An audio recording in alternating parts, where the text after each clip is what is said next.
Termina prazo dado por Israel para civis saírem da faixa de Gaza antes do início de ataques mais intensos ao Hamas.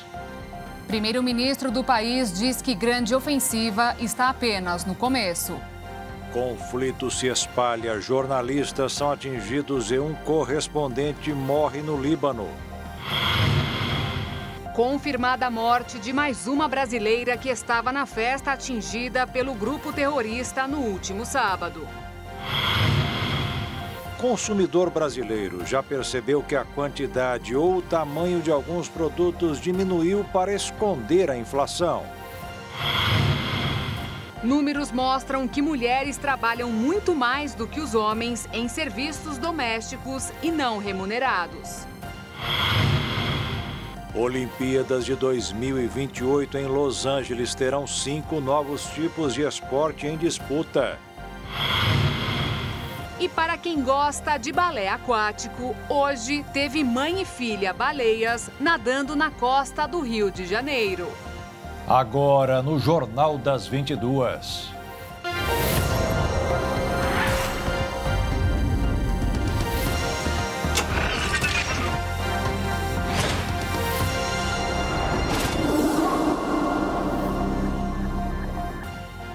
Olá, boa noite. Boa noite. Aumentou a tensão com o fim do prazo dado por Israel para que os civis deixem a faixa de Gaza. A intenção é invadir o local para eliminar de uma vez por todas o grupo terrorista Hamas. A guerra, que entrou hoje em seu 7º dia, já deixou 3.200 mortos, sendo 1.900 palestinos e 1.300 israelenses. O primeiro-ministro de Israel, Benjamin Netanyahu, fez um pronunciamento televisionado e afirmou que Israel nunca esquecerá ou perdoará os atos horríveis dos seus inimigos e prometeu que os ataques aéreos na faixa de Gaza são apenas o começo. Seja a pé, de carro, em motos ou até mesmo de caminhões. Assim tem sido o êxodo palestino da faixa de Gaza. Desde o início do conflito, uma parte da população tentava, de alguma forma, fugir da guerra.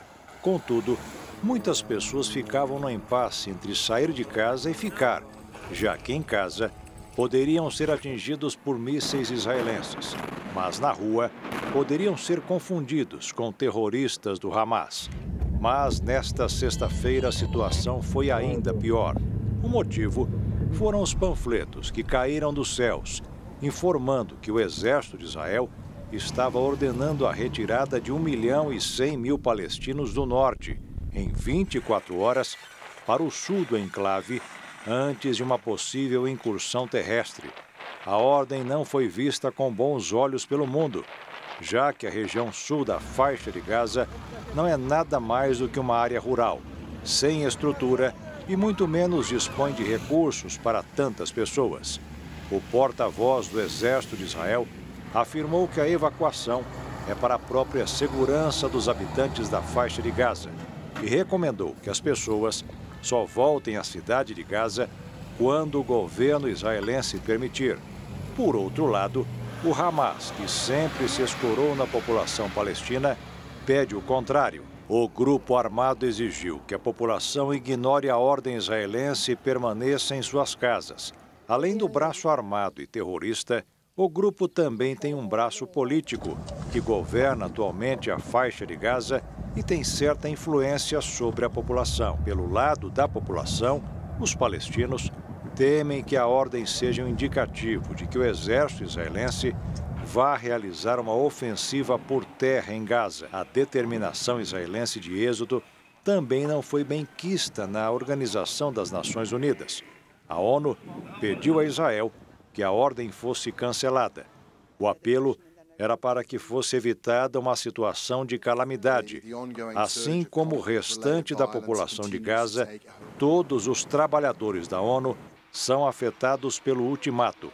O debate chegou até dentro da cúpula e os representantes de Israel emitiram uma resposta à ONU defendendo o ultimato e disseram que a resposta do organismo internacional era vergonhosa. Gilad Erdan, embaixador do país na ONU, disse que Israel estava dando um alerta antecipado aos residentes de Gaza e tentando minimizar os danos aos que não estão envolvidos na sua operação militar contra o Hamas. Esse é apenas mais um capítulo da falta de organização e respeito para com a população, que não tem culpa do conflito. Um número imenso de pessoas estão sem saber o que fazer, e a falta de ajuda humanitária dificultará ainda mais a situação para os palestinos. E mais de 170 israelenses que estavam em países da América do Sul partiram hoje rumo a Israel para lutar no conflito contra o grupo terrorista Hamas. Com idades entre 20 e 30 anos, homens e mulheres se reuniram no Aeroporto Internacional de Guarulhos, em São Paulo, onde ocorreu o voo de volta ao país. Enquanto alguns foram convocados, outros se prontificaram a ir. Além dos reservistas do Exército, também foram paramédicos e vários voluntários que buscam ajudar de alguma forma.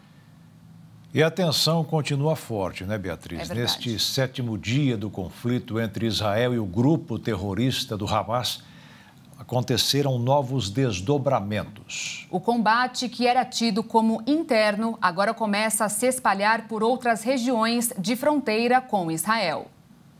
A sexta-feira começou agitada não só na faixa de Gaza, como em diversas regiões fronteiriças de Israel. Na Cisjordânia, ao menos 11 palestinos morreram durante protestos que terminaram em confronto com forças de segurança israelenses. Segundo informações, os atos na região aparentemente atendiam ao chamado do Hamas por um dia de fúria contra Israel e seus assentamentos em regiões palestinas. Alguns manifestantes carregavam bandeiras do Hamas nos atos na Cisjordânia, ocupada por Israel desde 1967. De acordo com um balanço parcial divulgado pelo Crescente Vermelho Palestino, durante a manhã, 239 pessoas ficaram feridas durante os confrontos na Cisjordânia e em Jerusalém Oriental, incluindo 73 feridas por disparos de armas de fogo e 137 com problemas decorrentes da inalação de gás lacrimogênio. De acordo com as autoridades palestinas, desde o início da guerra, mais de 40 pessoas foram mortas na Cisjordânia, todas palestinas. Mas essa situação não foi a única preocupação do dia. No norte de Israel, um ataque a uma cerca que divide o país e o Líbano provocou uma medida de retaliação, com disparos de artilharia israelense em direção a localidades do sul do país. Dessa forma, o exército de Israel bombardeou várias cidades. O ataque ocorreu após uma explosão detectada na cerca de segurança próxima à cidade de Hanita, desencadeando uma tentativa de invasão do território de Israel pela região. Fontes libanesas confirmaram a versão de que o bombardeio aconteceu após uma tentativa de infiltração em Israel. O sul do Líbano é uma área de atuação do Hezbollah, grupo considerado terrorista por Israel e que declarou apoio ao Hamas. Os bombardeios de Israel tiveram como alvos as imediações de Daira e Alma al-Shab, duas localidades perto da fronteira.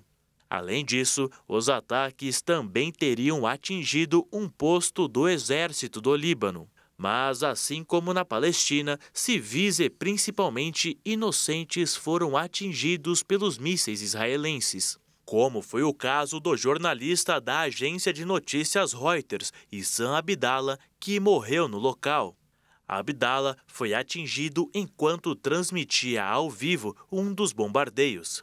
Um vídeo que circula nas redes sociais mostra o momento exato do ataque.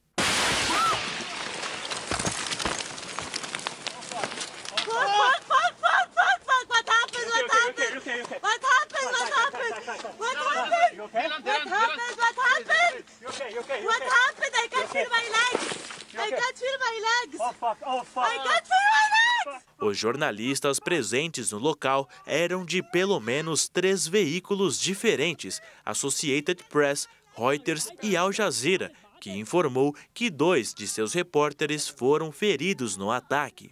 Outras imagens mostram o desespero da equipe após o bombardeio. A expansão rápida e desenfreada pode se tornar um conflito sem precedentes. O aumento e a intensidade dos bombardeios pode afetar ainda mais a vida de quem já tanto sofre com a guerra. E o Brasil resgatou mais cidadãos que estavam na zona de conflito e queriam voltar para casa. E foi confirmada hoje a 3ª morte de uma pessoa que estava na festa que foi atacada no último sábado pelos terroristas do Hamas. A carioca Carla Stelzer Mendes, de 42 anos, era a última brasileira que seguia desaparecida em Israel. Segundo o Itamaraty, a morte de Carla foi confirmada pelo filho dela, que faz parte do exército local. As últimas mensagens enviadas por ela à família foram na manhã do último sábado, no começo do ataque terrorista do Hamas. Antes, o governo brasileiro já havia confirmado as mortes do gaúcho Hanani Gleiser e da também carioca Bruna Valeano. Os 3 brasileiros estavam em uma festa rave a universo paralelo, ao lado de 3.000 pessoas quando o Hamas deflagrou o ataque terrorista. Segundo o governo israelense, 260 pessoas foram assassinadas no local. O jornal Globo obteve arquivos que mostram áudios enviados por Carla aos amigos durante o ataque. Em um dos vídeos é possível ouvir sons de tiros. Em dado momento, ela chama pelo nome Gabriel, o israelense que também morreu durante o ataque. A gente foi para Mamada, daí para se proteger dos Tilim, aí quando veio os terroristas e jogaram uma bomba dentro do Mamada, a gente saiu correndo. Tem um amigo nosso que ficou lá, esse balagão. Em nota, o Itamaraty afirmou solidarizar-se com a família, amigos e amigas de Carla e que o governo brasileiro reitera total repúdio a todos os atos de violência contra a população civil. Hoje, mais um grupo de brasileiros resgatados pela Força Aérea Brasileira chegou ao Brasil. O avião vindo de Tel Aviv pousou na base aérea de São Paulo, em Guarulhos, às 11h30 da manhã, após pousar primeiro em Recife, onde 5 passageiros desembarcaram. Outros 215 passageiros devem chegar amanhã no Aeroporto Internacional do Galeão, no Rio de Janeiro. Eles deixaram Tel Aviv nesta sexta-feira. Essas são prioridades absolutas para nós. Tentar conter a escalada da violência e salvar vidas dos brasileiros que ainda estão na região do conflito. Já conversei sobre essa operação em Gaza com o chanceler do Egito, que me garantiu todo o apoio, e hoje também tratei do assunto com o chanceler de Israel. Estamos acompanhando a aflição dessas famílias em função dos bombardeios em Gaza e procurando garantir sua proteção para que cruzem a fronteira o mais rápido possível. O governo federal estima que ao todo serão necessários 15 voos da FAB para trazer de volta os brasileiros que querem sair de Israel e outros países do Oriente Médio. Desde quarta-feira, a operação Voltando em Paz trouxe 494 brasileiros do Oriente Médio. O ministro Mauro Vieira presidiu a reunião realizada hoje pelo Conselho de Segurança da ONU, mas o encontro, que terminou no começo da noite, não resultou em um texto de consenso. Um dos principais temas do encontro foi a criação de um corredor humanitário que ligue a faixa de Gaza ao Egito. Os participantes do encontro afirmaram que, a partir de agora, as conversas continuarão de modo informal até que seja possível concluir um documento sobre o que está acontecendo em Israel. Um homem matou com uma faca um professor em uma escola secundária no norte da França. O sistema judicial investiga o ataque, considerado como terrorista, quase 3 anos depois do assassinato de outro professor por um jihadista. Um homem armado com uma faca matou um professor em uma escola secundária em Arras, no norte da França, nesta sexta-feira. Segundo a prefeitura da região, o autor do ataque gritou "Alá é o maior", expressão de fé usada pelos muçulmanos e pelos autores dos ataques jihadistas que abalaram o país na última década. O agressor, um jovem refugiado russo de origem chechena, foi detido pela polícia e o seu irmão foi detido perto de outro estabelecimento. A Procuradoria Nacional Antiterrorismo indicou que abriu uma investigação. Os alunos e funcionários da escola secundária foram confinados no centro e as forças de segurança isolaram a área, onde também foram destacados bombeiros e salva-vidas. 2 pessoas que não são estudantes ficaram feridas com gravidade. E veja a seguir, governo recomenda que moradores do Amazonas fiquem em casa para escapar da fumaça das queimadas. E ainda, brasileiro já percebe que a quantidade ou tamanho de alguns produtos diminuiu para esconder a inflação.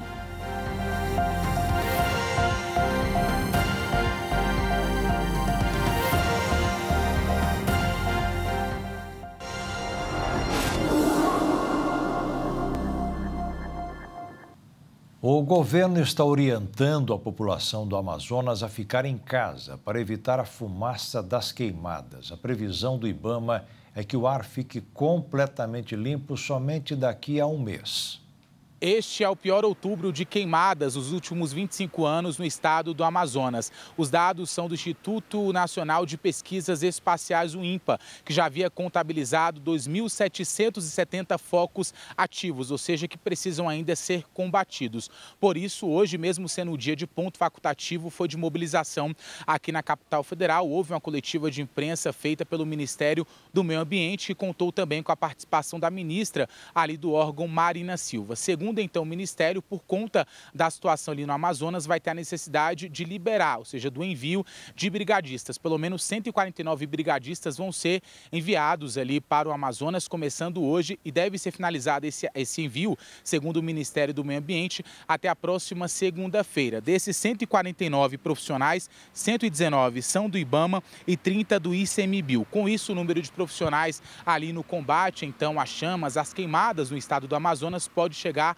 a pelo menos 289, quase 300, segundo cálculos do próprio Ministério do Meio Ambiente. É importante reforçar que na última terça-feira, o ministro da Justiça e Segurança Pública, Flávio Dino, já havia autorizado o emprego da Força Nacional para ajudar nesse combate, juntamente também com esses profissionais, esses brigadistas. Por isso, então, o governo acredita que com o envio desses brigadistas, mais a autorização por parte do ministro da Justiça, ou do Ministério da Justiça, né, melhor dizendo, vai ser possível se chegar a uma solução mais rápida no combate a essas queimadas. Hoje, durante então essa entrevista coletiva aqui em Brasília, a ministra do Meio Ambiente, Marina Silva, foi enfática. Segundo ela, não existe fogo natural lá no Amazonas, muito pelo contrário. Para ela, a maioria então é criminoso, e a gente vai acompanhar essa fala. De sorte que é uma situação de extrema gravidade, porque há um cruzamento de 3 fatores. O primeiro deles é a grande estiagem provocada pelo El Niño, que é agravada pelo problema da mudança do clima. Material orgânico, matéria orgânica em grande quantidade ressecada, ateamento de fogo em propriedades particulares e dentro de áreas públicas de forma criminosa, faz com que se tenha 2 frentes de combate no estado do Amazonas. A frente ali no sul do Amazonas, dentro de terras públicas federais, e no entorno do município ali em Manaus, sobretudo naquela região ali do Careiro e de Altazes, né? Aonde temos nesse momento vários focos de calor. Todo mundo já deve sentir no bolso o encarecimento dos produtos. Mas, além do preço, um outro fator tem incomodado o consumidor: a redução de tamanho ou da quantidade. Você deve se lembrar de alguns tipos de marcas e produtos que marcaram a sua vida, seja ele um chocolate, um sabonete ou até mesmo uma caixa de suco. Atualmente, alguns deles ainda existem, mas em proporções diferentes, tanto de preço quanto de tamanho. Essa condição é chamada de reduflação. Ou seja, a manutenção ou até um aumento dos preços nas gôndolas, mesmo diante de um corte no tamanho dos produtos por parte dos fabricantes. O principal exemplo registrado este ano foi com o sabão em pó. O produto teve uma redução de 10% da quantidade. Ou seja, passou de 1,1 kg para 1 kg. Mas, quando o assunto é preço, ele encareceu. Antes, era vendido em média por R$ 15,31. agora passou para R$ 19,18. Na lista dos produtos que mais sofreram com essa condição, aparecem ainda o chocolate, biscoitos e molho de tomate. Segundo especialistas, existem dois grandes motivos para as empresas praticarem a reduflação. O primeiro pode ser os eventuais aumentos nos preços dos combustíveis, que impactam nos custos de transporte do produto, e também as questões sazonais. Nesses casos, a solução encontrada pelas empresas, segundo os especialistas, é repassar os valores no preço final do produto. Segundo eles, os consumidores que se sentirem afetados pela reduflação devem procurar o PROCON. Isso porque, legalmente, as empresas precisam informar se houve alterações na gramatura de um produto. Vale lembrar ainda que quem sai perdendo é sempre o consumidor. No caso, a reduflação afeta diretamente quem consome o produto, visto que, em muitos casos, pode levá-lo a aumentar as idas ao supermercado, diante da necessidade de repor um produto que acabou mais rápido. Encerrando mais uma semana no mercado financeiro, os investidores intensificaram a busca por proteção na moeda americana em meio a incertezas provocadas pela escalada do conflito no Oriente Médio ao longo do fim de semana, diante de provável invasão terrestre da faixa de Gaza por tropas israelenses. Com isso, o dólar fechou em alta de 0,77%, encerrando em R$ 5,08 na venda. A Bolsa de Valores fechou em queda de 1,11% aos 115.754 pontos. Foram reveladas no Reino Unido as novas moedas do rei Charles III. São 8, de 1 centavo a 2 libras, que apresentam desenhos inspirados em plantas e animais como uma referência ao interesse do rei pela natureza e a conservação. A Royal Mint revelou 8 novos designs de moedas inspirados na flora e na fauna da Grã-Bretanha, que incluem arganaz avelã, esquilo vermelho, folha de carvalho, tetrax, papagaio do mar, salmão do Atlântico, abelhas e flores nacionais. Os designs marcantes foram vistos e aprovados pelo rei Charles III e refletem seu compromisso com a conservação e o mundo natural, bem como celebram o artesanato britânico. A Casa da Moeda Real faz moedas da Grã-Bretanha há 1.100 anos e esta coleção ocupará orgulhosamente o seu lugar entre os designs de monarcas desde Alfredo o Grande até Elizabeth II. Um padrão único de entrelaçados decora cada um dos novos designs. Esta característica unificadora dá uma referência à história através da cifra de Charles II, ao mesmo tempo que celebra o compromisso do rei Charles III com a conservação.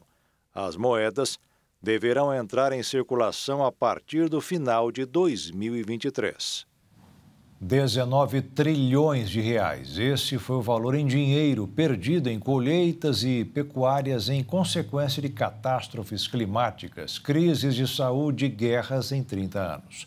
Os dados são da Organização das Nações Unidas para a Alimentação e Agricultura.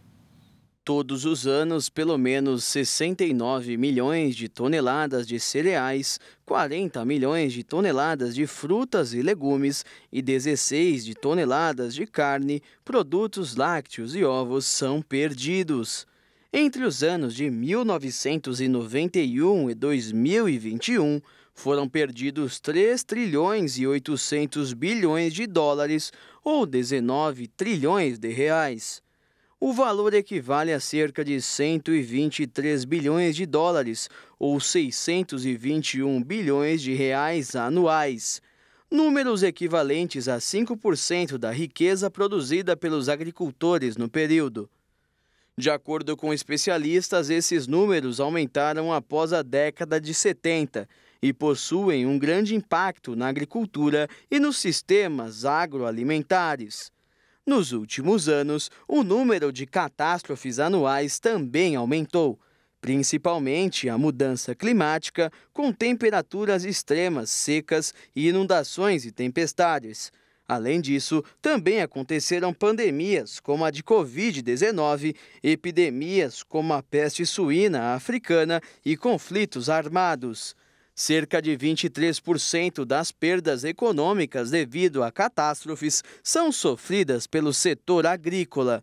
O continente asiático foi o mais afetado, ao lado do continente africano. As catástrofes também têm um impacto maior nos estados em desenvolvimento, que perderam, em média, 7% do seu PIB agrícola. Segundo os idealizadores do estudo, não existe uma solução mágica para mudar essa prática. Mas, de acordo com eles, uma série de medidas pode melhorar a resistência dos sistemas agrícolas. Medidas que podem envolver técnicas agronômicas, mas também ações preventivas, como sistemas de alerta. A Printer Chef, no Campus Party Amazônia, desafia estudantes apaixonados por culinária a usar a criatividade e inovação para produzir um prato utilizando apenas alimentos feitos por uma impressora 3D.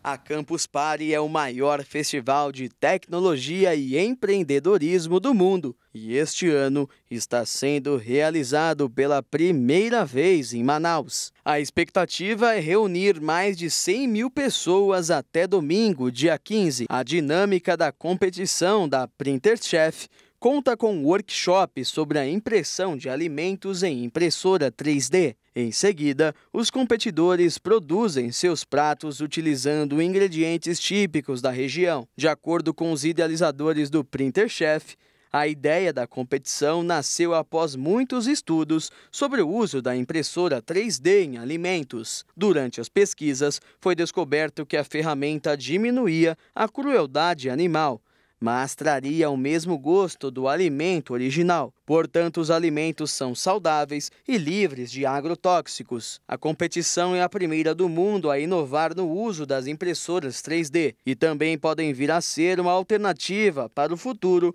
com uma abordagem mais saudável e criativa na alimentação. Em Manaus, 16 participantes estão disputando 4 seletivas. Em cada uma das etapas sairá um vencedor que disputará a grande final da regional. Nas baterias, os competidores terão que produzir um prato utilizando um item impresso pela impressora 3D. Depois, 3 jurados avaliarão as composições para elegerem o melhor. O vencedor da edição disputará a final nacional na próxima edição da Campus Party Brasil, que será realizada no ano que vem.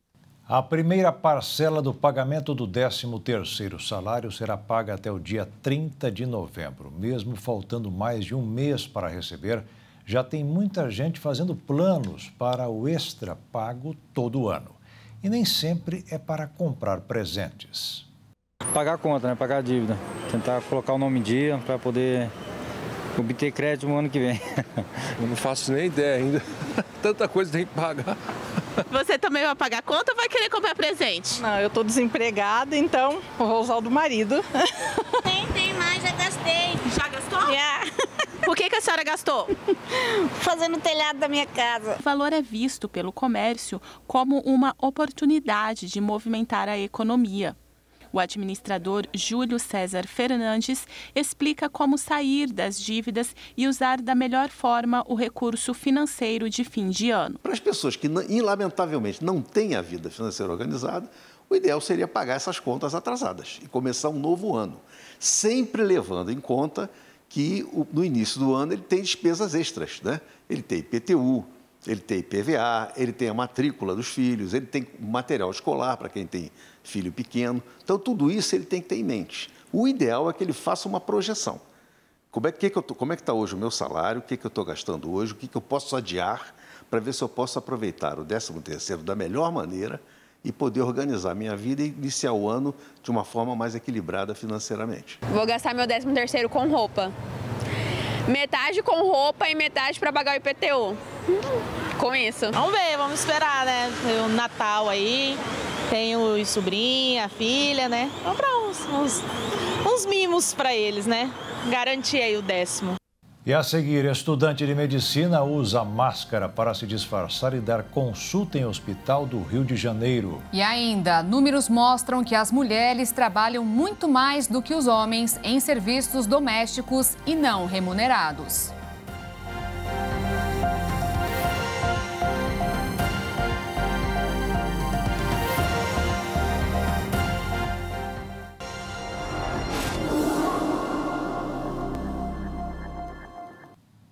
Uma estudante de medicina de 26 anos usou uma máscara para entrar disfarçada em um hospital do Rio de Janeiro e atuar como profissional. Foi presa, mas antes até consultou pacientes. Uma mulher de 26 anos foi presa em flagrante na manhã desta sexta-feira. Ela se passava por pediatra no Hospital Municipal de Japeri, na Baixada Fluminense. De acordo com a direção da unidade, antes de ser abordada, Juliana Aguiar de Oliveira dos Santos havia prescrito medicações para um bebê de colo e uma criança de 7 anos. O diretor da unidade, médico e coronel bombeiro Alex da Silva Busquet, afirmou que Juliana Aguiar já havia atuado na unidade outras 2 vezes. A primeira em agosto e depois no último dia 10 de outubro. Ela usava informações e o carimbo da médica Juliana Satin de Oliveira, pediatra verdadeira. Para não ser reconhecida, a mulher usava uma máscara N95, como as que foram recomendadas para a prevenção à Covid-19. As 2 crianças atendidas pela falsa médica foram reavaliadas e os medicamentos prescritos pela mulher não foram ministrados. Como ela já atendeu outra vez na unidade de saúde, Alex Busquet informou que todas as crianças atendidas por ela vão passar por avaliação médica. Juliana Satin, que tinha um carimbo usado por Aguiar, negou que conhece a falsa pediatra e informou que foi um colega que descobriu a fraude. Segundo a delegacia de polícia, a mulher foi levada à unidade e foi autuada por exercício ilegal da profissão e falsidade ideológica. Agora, os investigadores querem saber se ela também exerceu a medicina de maneira irregular em outros hospitais. Os moradores do Complexo da Maré, no Rio de Janeiro, estão passando por momentos bem difíceis. O local foi palco pelo 4º dia seguido de confrontos das forças de segurança com aliados do crime organizado. E os chefes não escondem o desfile de carros super caros utilizados para dar andamento aos negócios. No Complexo da Maré, as equipes de segurança atuaram nas comunidades Vila dos Pinheiros, Salsa e Merengue, dominadas pelo TCP, Terceiro Comando Puro, a segunda maior facção criminosa do tráfico no Rio. Moradores da comunidade relataram os momentos de pânico vividos durante as operações nas redes sociais. Na Praça Seca, os agentes do BOP atuaram nas comunidades da Chacrinha, Covanca, Caixa d'Água e Bateumouche. A Polícia Militar informou que durante um confronto com criminosos na Chacrinha, um suspeito foi atingido e, em seguida, socorrido pelos agentes e levado para o hospital. Com o rapaz, um fuzil foi apreendido. Em razão das operações policiais, milhares de alunos da Maré não tiveram aula nesta semana. Só na quarta, 37 escolas municipais suspenderam as aulas no conjunto de favelas. Ao todo, mais de 15 mil alunos ficaram sem estudar. Também na quarta-feira, alguns moradores afirmaram que policiais chegaram a invadir suas residências sem autorização no Complexo da Maré. O governo do Rio de Janeiro deu início às operações após a polícia descobrir um centro de treinamento do tráfico durante investigações, que duraram 2 anos. Nesse período, além do centro de treinamento dos traficantes, os policiais também descobriram que a quadrilha utilizava diversos carros de luxo. Imagens registradas no ano passado e divulgadas hoje mostraram traficantes da favela do Complexo da Maré percorrendo a comunidade em veículos de luxo roubados. Na ocasião, 20 veículos que seriam usados pelos criminosos ficaram estacionados ao redor do local de reunião do tráfico. A investigação descobriu que um dos carros, uma Range Rover, modelo Velar, avaliado em cerca de R$500 mil, era utilizada pelo traficante Michel de Souza Malvieira, o Mangolé. Em maio de 2020, Mangolé obteve na justiça o benefício da progressão de crime. O criminoso deveria passar a cumprir em prisão domiciliar com monitoramento eletrônico. Na decisão, o magistrado justificou a opção pela tornozeleira, citando insuficiência de vagas na casa do albergado. Mangolé, no entanto, jamais se apresentou para a instalação do dispositivo. Até o momento, a chamada Operação Maré já recuperou mais de 100 veículos roubados, entre carros e motos. Porém, nenhum chefe da facção Terceiro Comando Puro, que controla o tráfico na região, foi preso. A apreensão de quase 20 toneladas de carnes deu um grande prejuízo a traficantes que transportavam 1,5 toneladas de maconha junto com a carga de alimentos. Mas se eles perderam, entidades assistenciais ganharam. No total, são 18 toneladas de carne. A carga é avaliada em R$300 mil. Como foi apreendida com traficantes, não poderia retornar para eles, mesmo que o dono do caminhão não tenha envolvimento, já que a inocência deve ser provada no judiciário e até lá a carne teria estragado. Antes de se fazer a doação, foram realizadas 2 perícias, uma da Polícia Civil para constatar o tráfico e a outra do Iagro. O perito do Iagro, por sua vez, confeccionou o laudo, onde atesta que a carne, nesse caso, como eles romperam o lacre, ela perdeu a rastreabilidade, ou seja, ela está inapta para o comércio, ela não pode ser comercializada. Porém, ela pode ser consumida pelo ser humano. Toda essa carne faz parte de uma grande apreensão de droga realizada por policiais da DENAR, em parceria com a Polícia Rodoviária Federal, na última quinta-feira. Na ocasião, foram apreendidos cerca de 1.500 quilos de maconha dentro do caminhão frigorífico, próximo da carne. No total, foram 6 presos, entre eles o dono da transportadora. A carga seguiria para São Paulo. Foi feito um trabalho nosso de catalogar as instituições e um contato prévio via telefone para saber se aquela instituição tem CNPJ, é cadastrada e quanto é de alimento que ela pode comportar, porque trata-se de um alimento perecível. Toda essa carne foi destinada às entidades beneficentes. Hoje nós temos 50 aproximadamente. Já há outras me ligando, e inclusive do interior do estado, que estão vindo de longe buscar esse alimento. Uma ação solidária que ajudou tanta gente, como os vozinhos e vozinhas atendidos pela instituição presidida pelo Mauri. É muito importante porque o nosso consumo é muito alto. Nós temos 92 idosos e 90 funcionários. O consumo é muito alto e isso vai fazer com que a instituição tenha uns 2, 3 dias aí sem gastar com alimento, com carne. A Evelyn também comemora a doação, que vai ajudar as 460 crianças cuidadas pela ONG que ela coordena. Vai ajudar muito na alimentação das crianças, são 4 refeições por dia, né? Então veio em uma hora muito boa. Um estudo realizado no início deste mês pelo Instituto de Pesquisa Econômica Aplicada demonstrou um dado preocupante. As mulheres desempenham uma carga maior de trabalho doméstico e de cuidados não remunerados em comparação com os homens. E o volume dessa carga é extremamente alta.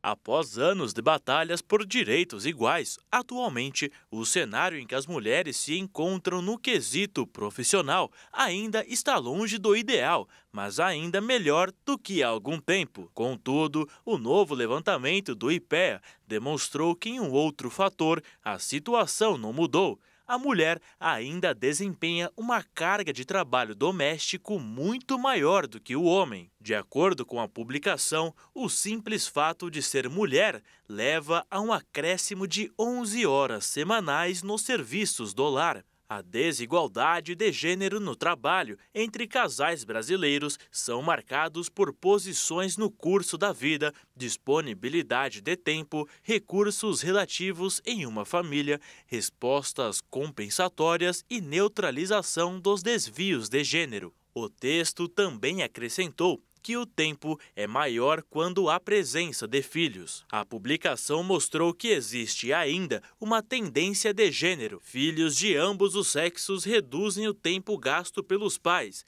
mas apenas filhas adolescentes contribuem para a redução das responsabilidades reprodutivas das mães. O impacto das crianças pequenas na jornada da mulher é o dobro em comparação ao observado entre os homens, mas diminui à medida que os filhos crescem. O estudo do IPEA trata também da dinâmica com outros adultos, além do casal na residência. Nesse caso, o trabalho doméstico dos homens é reduzido, especialmente se essa pessoa for uma mulher. Vale lembrar que a divisão dos afazeres domésticos é uma questão importante para a boa relação do casal que compartilha o teto e ajuda também na diminuição de atribuições da mulher dentro de casa.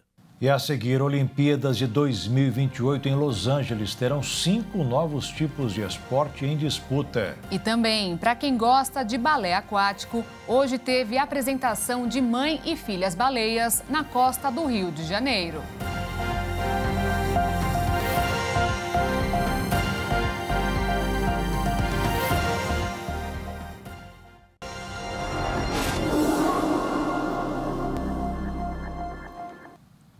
O Exame Nacional do Ensino Médio está marcado para o início de novembro. E faltando menos de um mês para a prova, muitos se perguntam se ainda dá tempo de se preparar.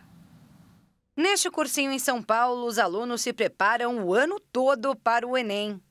Porque temos que dar conta de todo o conteúdo, depois de atividades que possam entrelaçar os conteúdos, porque cada vez mais os vestibulares cobram de forma interdisciplinar. É importante o estudante assistir a aula, estudar depois da aula, participar das atividades de tutoria. Para fazer tudo isso, são muitos os alunos que ficam na escola em tempo integral.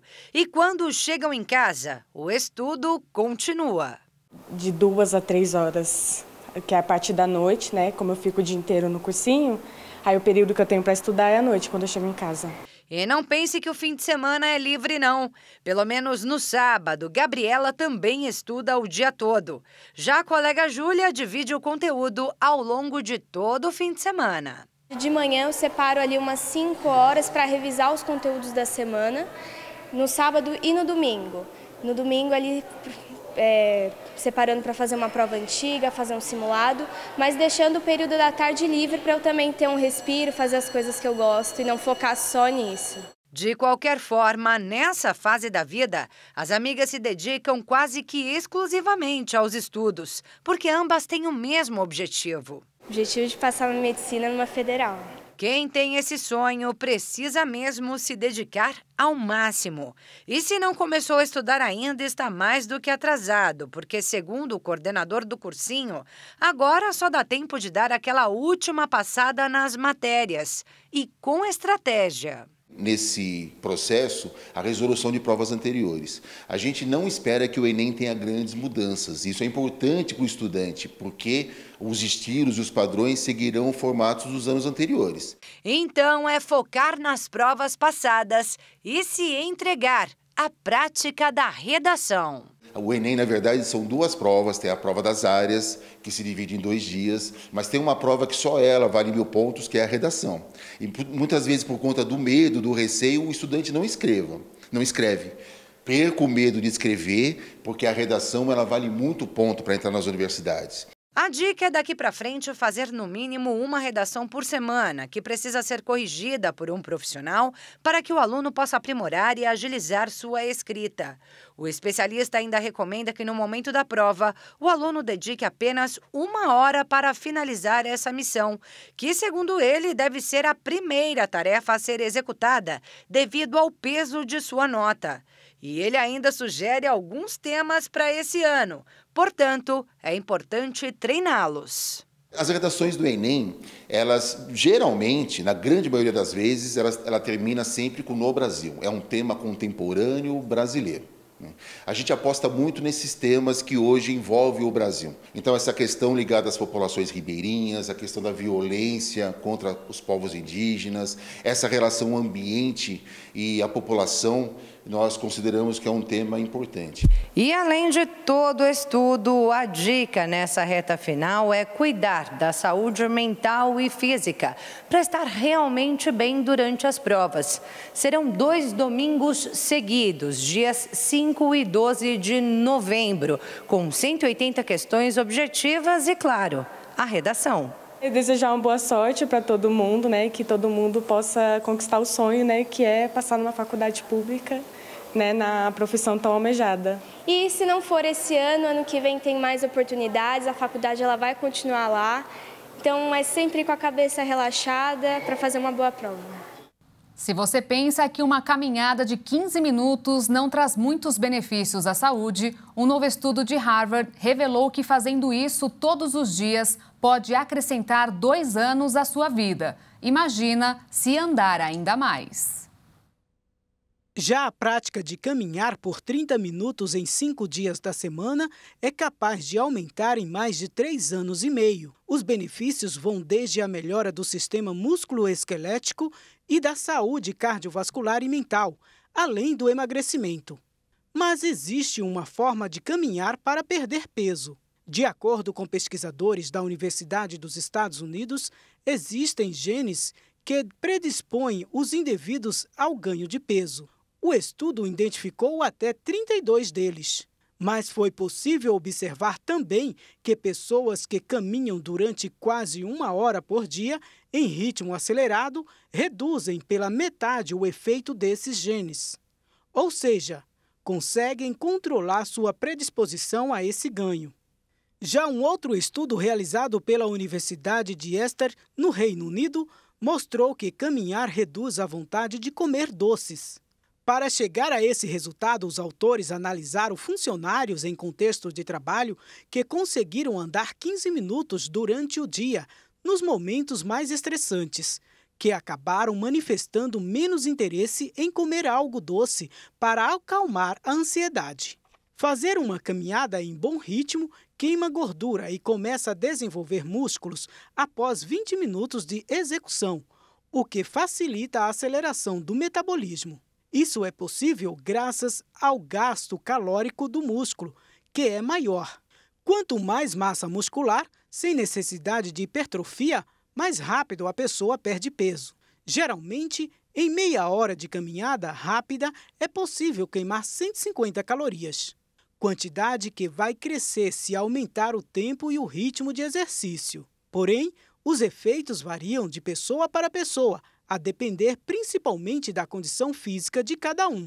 Para ajudar, a pesquisa também revelou um truque valioso para potencializar os resultados: optar por terrenos mais inclinados, que dificulta a execução da atividade, principalmente se ainda usar pesos ou coletes que representem 10% do seu peso em uma ladeira com inclinação de 5 a 10%, aumentará o seu gasto calórico em 13%.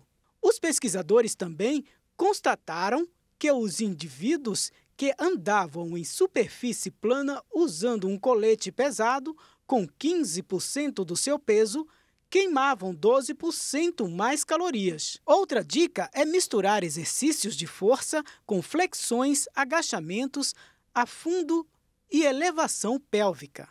Atividades essas que contribuem com o ganho da massa muscular e, consequentemente, com o gasto calórico, já que o músculo vai precisar de mais energia. Sem contar que caminhar rapidamente por 30 minutos após o jantar faz perder 2 vezes mais peso, especialmente a gordura abdominal. A pesquisa sugere que a refeição seja leve, no mais tardar às 8 horas da noite. O custo para morar em Singapura, no Sudeste Asiático, não é barato. Para ter um carro no país, os moradores precisam ter no mínimo R$76 mil para comprar uma licença antes mesmo de ter o carro na garagem, motivo que faz o país ser considerado um dos mais caros do mundo. Comprar um carro no Brasil não é uma tarefa simples. Juntar dinheiro para uma boa entrada, fazer uma poupança ou um consórcio ou até mesmo um financiamento são algumas das principais formas de conquistar um veículo no país. Mas em Singapura, a dificuldade é ainda maior. Antes de adquirir um carro, as pessoas devem comprar um certificado de titularidade de 10 anos. E o valor deste documento é de $76 mil, ou quase R$400 mil. Essa quantia dá à pessoa o direito de adquirir apenas um carro padrão da categoria A, com motor pequeno a médio. Aqueles que quiserem algo maior ou mais chamativo, como um carro SUV, terão que desembolsar quase 107 mil dólares, ou mais de R$500 milhão. O sistema de cotas foi introduzido em 1990 para minimizar o tráfego e reduzir as emissões numa região com pouco espaço que abriga 6 milhões de habitantes. A medida tornou os carros inacessíveis aos residentes médios de Singapura, onde o rendimento familiar mensal médio é de pouco mais de 10 mil dólares singapurianos, ou R$38 mil.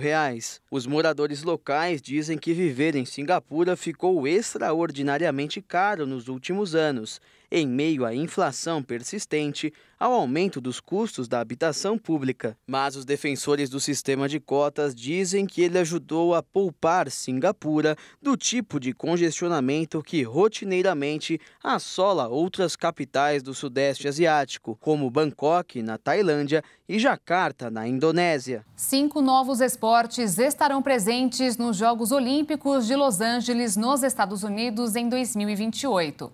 A informação foi confirmada hoje pelo Comitê Olímpico Internacional. O flag football e o squash foram as grandes novidades da lista. O flag é uma versão mais leve do tradicional futebol americano. Ele tem pouco contato físico. Ao invés de derrubar o adversário, o atleta tem que retirar uma fita que está presa na cintura do rival. Já o squash é praticamente um jogo de tênis cercado por 4 paredes, onde uma será de vidro. Os jogadores usam para enganar o adversário e marcar os pontos. O beisebol retornará depois de ficar ausente dessa próxima Olimpíada, que será realizada no ano que vem em Paris. Já o cricket e o lacrosse voltarão à competição após mais de 100 anos ausentes. O lacrosse é como uma partida de futebol, mas ao invés de chuteiras, os atletas utilizam um taco como uma rede na ponta, Eles são usados para passar, pegar e atirar a bola para o gol. Mas se por um lado há festa entre os atletas das novas modalidades, no boxe é outra história. O esporte que virou tradição nos Jogos Olímpicos ainda não está confirmado para 2028. O boxe vive uma crise política após uma série de escândalos financeiros na Federação Internacional que podem tirar a modalidade das Olimpíadas de 2028. Uma baleia jubarte e seu filhote aproveitaram a manhã de hoje para dar uma voltinha nas águas da Praia da Reserva, na zona oeste do Rio de Janeiro. Os banhistas que emendaram o feriado de ontem puderam acompanhar tudo de pertinho. Elas estavam cerca de 150 metros da areia e tiveram alguns minutos de fama. Isso porque o passeio foi registrado por vários fotógrafos e cinegrafistas. É nesta época do ano em que os animais retornam para a Antártida após terem vindo durante o inverno. E parece que foi isso que aconteceu. A Praia da Reserva é uma das 9 praias do estado que receberam bandeira azul. Significa que o local possui uma certificação internacional que garante um ambiente limpo, seguro e com uma ótima qualidade de água. E o Jornal das 22 termina aqui. Obrigada pela sua companhia, um ótimo fim de noite e fim de semana para você. Se cuida e até segunda. Boa noite, fique na paz. Tchau.